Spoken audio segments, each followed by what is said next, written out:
جب تم محسوس کرنے لگو گے کہ آخری حد تک آزمائے جا رہے ہیں تو سمجھ جاؤ کہ تمہارے معاملے کا فیصلہ اور اللہ کے جانب سے مدد کا وقت یقیناً بہت قریب آ رہا ہے۔ بس تم اللہ کی جانب سے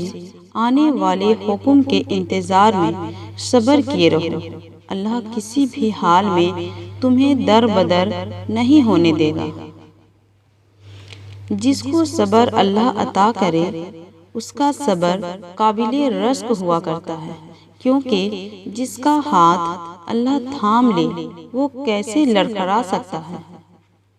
یاد رکھو کہ اللہ اسی کو صبر کا جام پلاتا ہے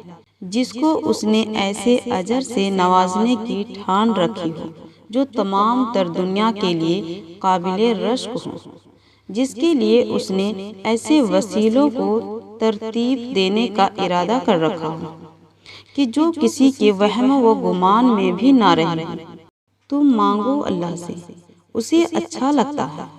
تمہارا اس سے یوں پورا امید ہو کر مانگنا، اور تمہاری جانب سے لگائی جانے والی امیدوں کو پورا کرنے کے لیے ان راستوں کو کھولے گا جو تمہارے وہم و گمان سے بھی بہت آگے ہوں گے۔ دیری تو وہ محض اس لیے کر رہا ہے کیونکہ اس دیری میں تمہارے ہی لیے خیر اور بہتری پوشیدہ ہے، اور تم یہاں یہ سوچے ہوئے ہو کہ وہ وہاں تم سے منہ موڑے ہوئے ہے۔ تمہاری ساری چاہتوں سے اللہ واقف ہے، اور یہ بھی سچ ہے کہ تم چاہ بھی نہیں سکتے اگر اللہ نہ چاہے تو، اور یہ بھی یاد رکھو کہ اللہ سے بڑھ کر تمہیں کوئی چاہ ہی نہیں سکتا، اور اللہ یہ بھی فرماتا ہے کہ بس اگر تو نے سپرد کر دیا خود کو اس کے جو میری چاہت ہے تو میں بخش دوں گا تجھ کو، وہ بھی جو تیری چاہت ہے۔ جب تم اللہ کی رضا میں راضی ہونے کے لیے پہلا قدم اٹھاتے ہو تو اللہ مزید ہمت عطا کرتا ہے، اور پھر آخر کار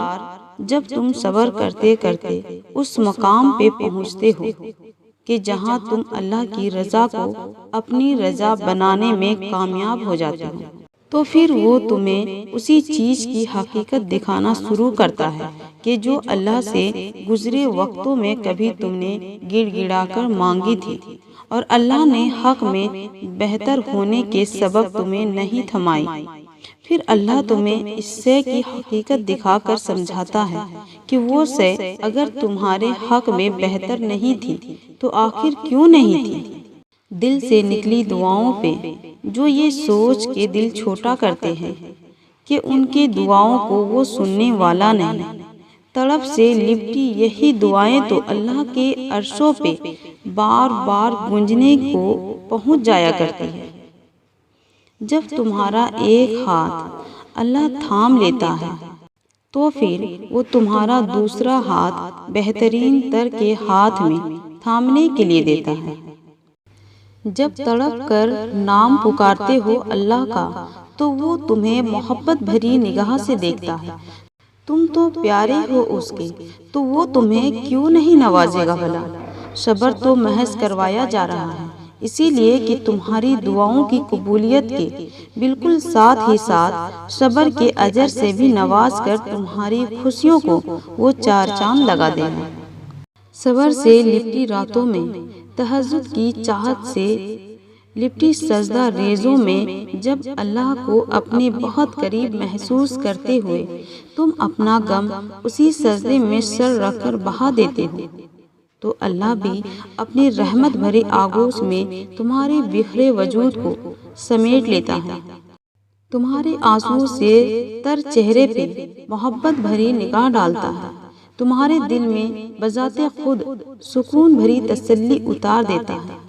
تمہارے زخموں پہ ٹھنڈا مرہم رکھتا ہے، اور پھر 70 ماؤں سے زیادہ محبت کرنے والا تمہاری تڑپتی ہوئی دعاؤں پہ کن کی مہر لگا دیتا ہے۔ اللہ کے سامنے سجدوں میں بہائے جانے والے شفاف آنسو تو زخموں پہ مرہم کا سبب بنتے ہیں۔ سجدوں میں مانگی جانے والی دعائیں تو اللہ کے عرشوں پہ گونجتی ہے۔ تہجد کا سجدہ تو خوش نصیبوں کے نصیب میں لکھا جاتا ہے،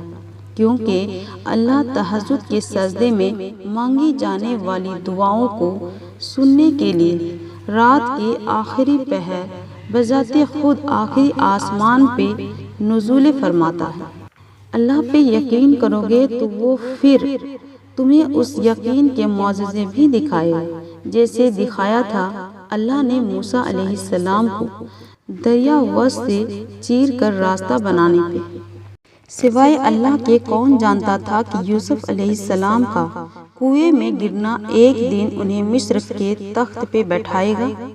لیکن تم آج ضرور جان لو گے کہ گہرے کنویں کی مانند جس آزمائش میں تمہیں ڈالا گیا تھا نا، ان حالات پہ صبر کا اجر تمہیں بھی ضرور تمہاری منزل پہ کھڑے محل کا تخت نشان بنائے گا، کیونکہ اللہ فرماتا ہے کہ آنے والا وقت گزرے ہوئے وقت سے بہتر ہوگا، اور عنقریب اللہ تمہیں اتنا عطا کرے گا کہ تم راضی ہو جاؤ گے انشاءاللہ۔